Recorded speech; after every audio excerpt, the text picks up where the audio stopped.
Tak, dobrý den, zdravíme diváky Raptor TV a už jak sledujete obrazovku, na obrazovce vidíte nynějšího europoslance Luboše Bláhu, takže já ho tím zdravím. Ďakujem pekne za pozvanie. No a co asi nevíte, tak v tuhle chvíli se oba dva nacházíme v Moskvě a včera proběhla samozřejmě oslava 80, nebo připomínka 80. letého výročí vítězství teda nad nacistickým Německem a návštěva europoslanců je spojena samozřejmě s velkou mediální reakcí těch takzvaných tradičních médií a těch oficiálních médií a třeba v souvislosti s panem Dostálem se objevovaly takové přízviska, abych tak když trošku převezmu tu slovenštinu, jakože je vlastizrádce a kolaborant z vrahy a tak dále. Myslím si, že na Slovensku už to tak prudké nebylo, ale to se právě chci zeptat pana Bláhy, co se o sebe dočetl on, jaký on dostal atributy. Pán redaktor, ja som už v Moskve za posledný pol rok štvrtýkrát, takže už sa stihli vyzúriť v októbri a potom v novembri a neskôr v marci, kedy som tu bol. Ja som veľmi rád, že tentokrát sme v Moskve poprvé aj s premiérom Robertom Ficom a Slovensko si týmto veľmi dôstojne pripomína 80. výročie víťazstva nad fašizmom. A keď počúvam vysokú predstaviteľku zahraničnej politiky Európskej komisie pani Kaju Kalasovú z Estónska, že hovorí, že vraj nestojíme na správnej strane dejín, tak sa pýtam, potom tá správna strana dejín je fašizmus? A ak pani Kalasová sa vlastne otvorene hlási k fašizmu, vôbec by ma to neprekvapilo. Ale hovorím veľmi jasne, kde máme byť dneska? Od včera, 9. mája, na 80. výročie oslobodenia. Veď nás oslobodili Sovieti. A najviac si vytrpeli v druhej svetovej vojne ruský národ. Tak komu máme ísť poďakovať? Do Berlína Nemcom?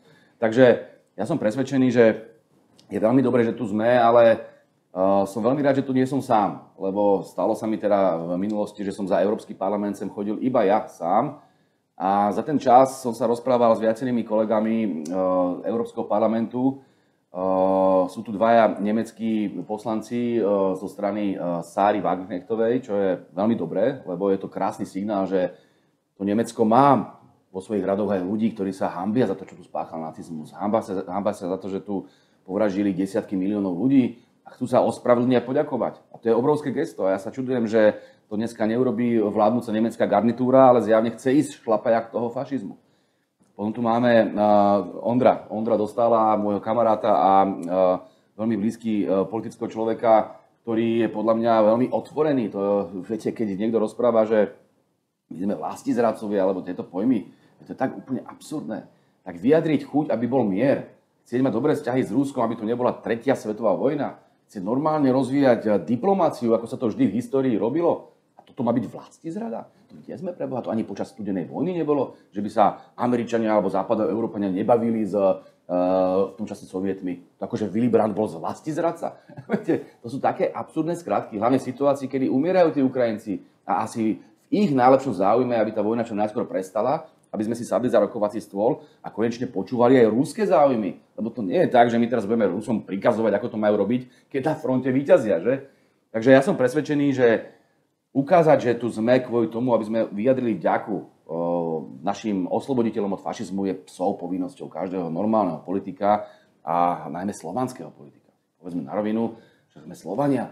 Já navážu na to, co jste vlastně říkal a vy jste tady jako zástupce teda i v podstatě se dá říct Evropské unie a myslíte si, že ta úroveň té reprezentace na úrovni teda několika europoslanců je dostatečná, když prostě jiný státy, jejich kolem 30 vyslali vlastně hlavy států, jsou to, bohužel teda média je nazvali tlupou Aziatů, což teda je hrozný výraz pro hlavy států obrovských zemí, jako je Čína, Vietnam a Indie a podobně, ale přijeli i země z Afriky, že afričtí představitelé, kde teďka samozřejmě v Africe probíhá nějaká soupeření o to, kdo vlastně získá surovinové zdroje Afriky a kdo se bude podílet na jejím dalším rozvoji, takže myslíte si, že ta úroveň té vaší nebo naší v podstatě, protože oba dva jsme v Európskej únii, je dostatečná? Viete, nadviažem na to, čo ste spomínali, myslím si, že v Číne, v Brazílii alebo vo Vietname absolútne nikoho nezaujíma, čo si o nich myslia nejaké české alebo slovenské plátky, ako ich pomenúvajú. To sú naozaj tak vyspelé civilizácie a kultúry. To je 1,5 miliardy ľudí v Číne, to sú desiatky miliónov vo Vietname, to sú desiatky miliónov, stovky miliónov v Brazílii a podobne. A teraz, že nejaký kaviarenský povalač napíše, že to sú, čo si to... Tlupa Aziatu. Koho toto zaujíma? Už naozaj celkovo tá Európska únia už nikoho nezaujíma vo svete. Sa tu vytvára ilúzia, že Rusko je izolované. Veď Rusko je v kontakte s Čínou, s Indiou, Brazíliou, Afrikou, Latinskou Amerikou, celým svetom, už dokonca dneska aj so Spojenými štátmi americkými. A kto sa chce ešte baviť s Európskou úniou? Však Európska únia už lezie každému na nervy, každého poučuje o ľudských právach, každému chce robiť zle, chce viesť vojny po celom svete v mene slobody a demokracie, v skutočnosti v mene kapitálu. A teraz my sa tvárime, že my sme tí najmudrejší na svete. Ale už na to nemáme ani naozaj, ako v minulosti to ešte mohli tí Francúzi, Nemci, Briti hovoriť, keď to bolo to 19. storočie, keď tu bola tá koloniálna ríša, kedy tam plienili celé civilizácie. A dneska už sú smiešní. Čo ponúkajú? Dneska sa vytvárajú nové svetové spojenectva, BRICS, ktorý je mimoriadne dôležitý a tak ďalej. Čiže áno, je skôr hanbou, že západná Európa sem nevie poslať adekvátne zastúpenie. To, že tu je jediný predseda vlády z členských štátov Európskej únie, a to je Slovák Robert Fico, na to som nesmierne hrdý. Ale je hanbou voči tým všetkým tým obetiam fašizmu, že sa neboli schopní napochodovať všetci Francúzi, Nemci a ďalší predstavitelia, najmä Nemci, ktorí zapričinili tú vojnu, neviem, či by ich teda niekto pozval, ale Francúzi, že tu dneska nie sú. A ešte raz, a kto nás oslobodil? Kto si vytrpel hovorí sa dneska, že už je to 34 miliónov ľudí. Si predstavte to číslo. Ja sa len potom vrátim k tomu, ja to hovorím aj ruským médiám. To vnímanie tej vojny je úplne iné na západe a na východe. Lebo na západe to bola vojna, kde, ja neviem, Američania prišli okolo 400 000 ľudí, Francúzi možno 600 000 ľudí, Dáni o 6 000 ľudí, Nóri o 10 000 ľudí. Takéto čísla, hej? Potom sa zoberiete na východ a tam máte Sovietsky zväz, tých 34 miliónov, a to je oficiálne číslo, je stále tých 26, 27, ale tie nové výskumy hovoria o 34 miliónov. Potom máte Poliakov 6 miliónov, z toho 3 milióny vyslovene Poliakov a 3 milióny Židov. Potom máte Juhoslovanov, 1,6 milióna sa uvádza ako číslo. Potom máte Čechoslovákov, respektíve Slovákov a Čechov, Čechov a Slovákov, tam to boli 100 000. Bulhári, a ideme pokračovať. Čiže keď si to zrátate, tak slovanských ľudí zomrelo cez 30 miliónov. Len tam to bolo niekoľko, možno, že by sme narátali milión na západnej strane. Navyše ten Hitler viedol voči západu úplne inú vojnu. To bola civilizovaná vojna podľa ženevských konvencií. K tým zajacom sa správali veľmi dôstojne a tak ďalej. Voči východu, voči Slovanom viedol vyhladzovaciu vojnu. Zabíjali ich v miliónoch, popravovali, alebo ich nechali umúčiť sa v tých koncentrákoch, lebo tam robili, až sa urobili k smrti. A toto bolo úplne diametrálne odlišné ako s tým západom. A teraz preto je logické, že v tej Moskve to stále oslavujú takýmto pompezným spôsobom, lebo pre nich to bolo najväčšie víťazstvo v dejinách. Pre západ to bola nejaká kuriozita dejín. Mali prvú svetovú vojnu, ktorá bola pre nich tragickejšia a dramaticky horšia z hľadiska počtu obetí.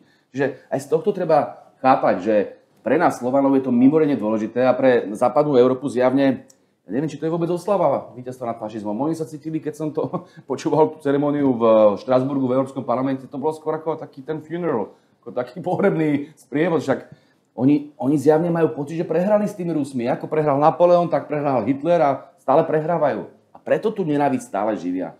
To nie je o Ukrajine, naozaj to je geopolitický spor. Takýchto sporov bolo aj v minulosti milión. Ale toto je o tom, že oni to Rusko nenávidia. Principiálne, ideologicky ho nenávidia. V tejto atmosfére, v tom Európskom parlamente, že sa nájde síce malý počet, ale stále nájde dosť poslancov na to, aby sme došli ukázať, že si vážime obetu Červenej armády, tak to je naozaj niečo veľké. Ja len pripomeniem, že okrem predstaviteľa zo Slovenska, ešte Erika Kaliňáka, ktorý je tu s nami, a nemeckých kolegov, tak, a českého pochopiteľne Ondra Dostala, tak tu máme aj cyperského poslanca, ktorý je mimoriadne slávny. Je to mladý chalán, volá sa Fidias a má, myslím, stovky miliónov sledovateľov na sociálnych sieťach, myslím, že na YouTube. Čiže to sú naozaj veci, ktoré si treba vedieť vážiť. A v tom Európskom parlamente je ďaleko väčší počet ľudí, ktorí by išli. Len sa boja. Tá reakcia, presne ako vravíte, vlasti zradcovia a neviem čo všetko ešte, no tak v tom Nemecku a v ďalších krajinách by to mohlo byť ešte horšie ako na Slovensku. Lebo na Slovensku síce máme tiež takú dosť bláznivú liberálnu kaviareň, ale stále je to tak, že väčšina Slovákov vie veľmi dobre, že nás oslobodili Rusi a Sovieti. To znamená, že si to váži. Ale už v Česku, už viac na západ, už tá pražská kaviareň, to je už naozaj nepríčetné. A potom idete ďalej na západ a tam je to ešte nepríčetnejšie.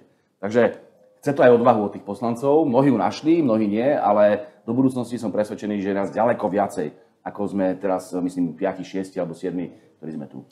Vy jste mě nahrál dvě takové otázky, nebo možná jednu, která ono to vzájemně souvisí. Evropská unie teďka teda zvolila vůči Rusku takovou tu politiku síly, protože ta diplomacie ustoupila do pozadí a máme 13., 14. nebo kolikátou vlnu sankcí. Jak si myslíte, že jsou úspěšní a zároveň jak je úspěšná ta politika síly i v kontextu toho, vy jste zmínil třeba ten Kypr, kdy vlastně Evropská unie není schopná řešit své vlastní problémy, že jo, ten konflikt Kypru versus Turecka, i když teda Turecko není členem Evropské unie, nicméně je dlouhodobým kandidátem a ono už ten čas rychle běží, jestli je to 50 let nebo víc a zároveň vlastně i prohlášení bych chtěl připomenout vlastně čerstvý amerického viceprezidenta, který vlastně bohužel při vzniku dalšího konfliktu ve světě mezi Pakistánem a Čínou, Indií, omlouvám se, který teda nebo vzniku spíše jeho znova zhoření, tak řekl, že vlastně do konfliktu dvou mocností, jako jaderných, není možný zasahovat silou, ale je jenom diplomací, tak jak hodnotíte tuhle politiku? Ja už som si na tú dvojakú tvár a pokrytectvo európskych a západných lídrov postupne zvykol. Napokon ten najkrajší príklad je Juhoslávia, ktorú bombardovali. Oni bombardovali Belehrad, aby sa Belehrad vzdal svojho územia Kosovy a Metochie. Hej?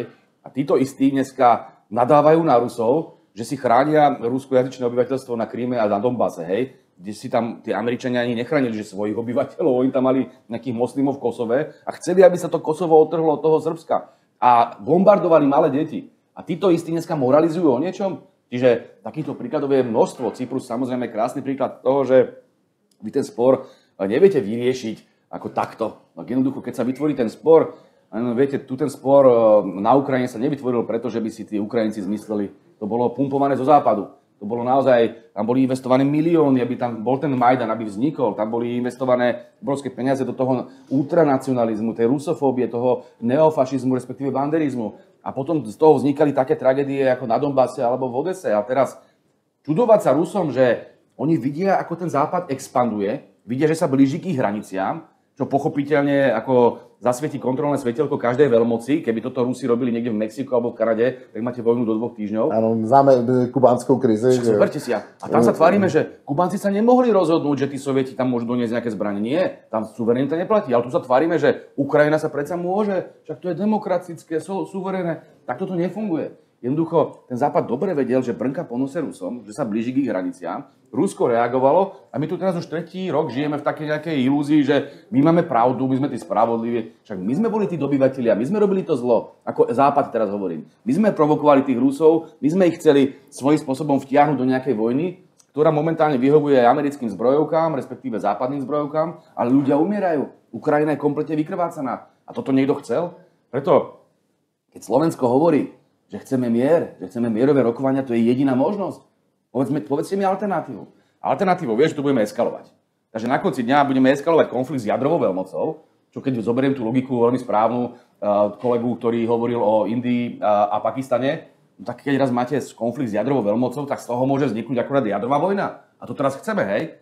Ja mám 3 malé deti a chcem, aby tu bola jadrová vojna, alebo aby ich niekto nejaká Ursula von der Leyenová, alebo nejaká iná táto bláznivá európska neviem čo, aby ich posielala niekam do vojny proti Rusku. Ako zbláznili sme sa? A Slovensku nikdy nikoho nedonúti, aby nenávidel Rusov, aby šiel do vojny proti Rusom. To je nemožné. Takže my, Slováci, sme v tomto smere absolútne presvedčení, že jediné riešenie je mierové, že musíme mať dobré vzťahy s Ruskom a už len k tým sankciám, prepáčte, oni sú mimoriadne úspešné jedine v tom, ako si sami sebe ubližujeme. Oni Rusom neubližujú. Oni si dokázali preorientovať svoje trhy, majú to na Čínu, majú to na Indiu, na celý svet. Ešte im to možno aj otvorilo trošku oči, že neboli závislí od jedného odberateľa a sú diverzifikovaní, kdežto Európska únia ide postupne dole len kvôli tomu, že má ďaleko drahšie energie. Ako chcete konkurovať Američanom, ktorí majú 7-krát lacnejší plyn? To sa nedá. A my teraz sa ideme odrezať od plynu, od ropy ruskej. Čo budeme robiť? Veď tu jednoducho nemôžeme konkurovať v globálnej ekonomike. Tie podniky budú postupne odchádzať, tie veľké, do Ameriky, kamkoľvek. A my, naše už sa to deje. A naše hospodárstvo bude padať. A v tom Európskom parlamente to je taký Titanic, ktorí tam teraz tleskajú a tancujú a veselia sa a o chvíľku padnú na ústa. A my s nimi. Preto ešte raz, to nie je otázka toho, že Rusi potrebujú nevyhnutne do budúceho útorka s nami urobiť nejakú dohodu. Oni to momentálne nepotrebujú. Potrebuje to Európska únia. My páchame kolektívnu samovraždu. A my sme tu preto, aby sme ukázali aj tým Rusom, že áno, je tu isté kolektívne šialenstvo, taká vojnová hysteria, aká bola pred prvou svetovou alebo druhou svetovou vojnou v tej Európskej únii. Tí ľudia sa zbláznili. Reálne to nie je už nič spoločné s nejakou racionalitou alebo praktičnosťou. Ale sú stále ľudia aj v Európskej únii, ktorí chcú mať dobré vzťahy s Ruskou federáciou, ktorí si vážia naše spoločné dejiny, naše spoločné víťazstvá aj nad tým fašizmom, a ktorí chcú jednoducho spolupracovať a prestať s touto vojnovou hysteriou. No, je toto zločin? To jsem rád, že to říkáte, protože už jsem začínal propadat trošku depresi podle toho, co jste popisovala. Využiju toho, že sedíte teda v Europarlamentu a řekněte, jaký je ten trend? Jako jste tam čím dál tím víc osamělí, nebo se blízká na lepší časy a můžeme očekávat i nějaký, jako, řekněme, pozitivní změny nebo změnu té politiky, aby jsme neskončili tak negativisticky. V Európskej únii, sám to vidíte, prebieha momentálne veľmi silná vlna odporu. Keby to bolo také zúfale, ako to chvíľkami vyzerá, tak by nemali potrebu európski lídri rušiť voľby v Rumunsku. Potom na konci dňa oni ich zrušili kandidáta a na konci aj tak vyhral kandidát, ktorý má isté názory ako ten pôvodný. Neviete to nejakým spôsobom zmeniť. Jednoducho tí ľudia nechcú už tento neoliberálny, globalistický, zvrátený, lebo v tých etických otázkach je to častokrát zvrátený a vojnový vál. Nechcú to. A preto sa postupne sa búria na Slovensku, v Rumunsku. Zoberte si, ako rastie AfD v Nemecku. Zoberte si, ako rastú či už ľavicoví alebo pravicoví odporcovia tohto režimu vo Francúzsku. A takto jednu krajinu po druhej by ste videli a potom prichádza represia, lebo sa boja. Keby sa nebáli, keby to bolo takéto zúfale, no tak by nepristupovali k represii. A toto robia aj v Rumunsku, napokon v Srbsku sa snažia o nejaký Majdan, snažia sa o Majdany v rôznych krajinách, nevyšlo im to v Gruzínsku, u nás sa im to tiež nepodarilo, samozrejme tlačia na Maďarsko, ale aj keď to celé zoberiete, tak aj v tom Európskom parlamente už máte teda najmä na pravej strane frakcie, ktoré sú veľmi kritické voči tomuto establishmentu, to sú patrioti alebo suverenisti. My sme nezávislí ako Smer, lebo sme ľavicoví vlastenci, to znamená, že sa snažíme spájať ľavicové vlastníctvo. Nemeckú strana BSV, Sary Wagenknechtovej je krásnym príkladom takejto orientácie, že sme ľavičiari v tej ekonomickej stránke vecí, že chceme sociálny štát, redistribúciu, pomoc robotníkom, pomoc bežným ľuďom. Ale na druhej strane máme skôr konzervatívne hodnoty v tých etických otázkach, tradičné, chceme mier, chceme nejaké základné tradičné hodnoty a odmietame tieto progresivistické nezmysly od tých homosexuálov, transexuálov, konzervatívna ľavica. A teraz toto, keď sa dokáže spojiť proti tomu stredu, a v tom strede sa momentálne dneska nachádza všetko to neoliberálne zlo, globalistické zlo, čiže to sociálna demokracia, kresťanská demokracia, liberáli, zelení, to je taká jedna veľká guča, to keď rozpráva, to je rozdiel asi ako medzi Pepsikolou a Coca-Colou, to je to isté. A oni chcú vojnu, zbrojiť, nenávisť voči Rusku a k tomu homosexuálne manželstva, to je ich program v skratke. A voči tomuto, keď sa ohradíte, tak ste teraz najväčšie zlo, hej? A či už zľava alebo správa sa teraz spájame proti tomu, aby toto tu vládlo. Lebo to je jediná šanca k mieru. A má to úspechy.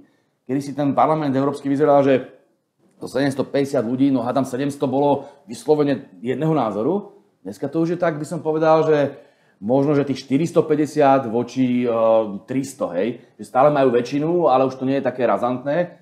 A áno, v mnohých témach sa s tými pravičiarmi rozchádzame ako ľavičiari, ale v tých kľúčových veciach momentálne. To znamená odpor voči vojne, chcieť mať normálnejšie diplomatické vzťahy s Ruskou federáciou a v otázke migrácie, v otázke týchto etických otázok, tam sa vieme spojiť. V mnohých veciach sa vieme spojiť a preto je tu nádej. Je tu nádej, len treba sa zobudiť. Tí ľudia, či už je to na Slovensku, v Česku alebo na západe, ktorí majú iný názor, nestačí len sedieť doma. Treba ísť niekedy do tých ulic, treba ukázať našu pravdu a treba sa zastať aj Roberta Fica a ďalších lídrov, ktorí majú zdravý rozum.